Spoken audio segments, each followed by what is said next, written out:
তাকে কিভাবে ডাকবো, তার কাছে কিভাবে দোয়া করব, কেমনে চাইব, প্রত্যেকটি বিষয় তিনি কোরআনে কারীমের মাধ্যমে এবং নবী করিম সাল্লাল্লাহু আলাইহি ওয়াসাল্লামের মাধ্যমে আমাদেরকে পরিজ্ঞাত করেছেন, আমাদেরকে জানিয়ে দিয়েছেন। আলহামদুলিল্লাহ। একটি জিনিসও বাদ নাই যে আমাদেরকে তিনি বলে দেননি, সব বলে দিয়েছেন।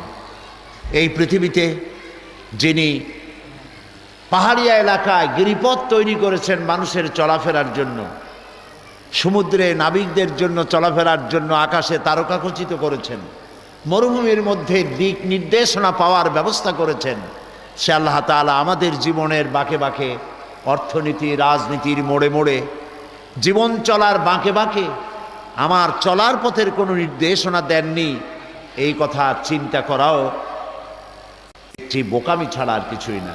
তিনি সৃষ্টি করেছেন, পথ বলে দিয়েছেন, সেই পথের দিশা দিয়েছেন।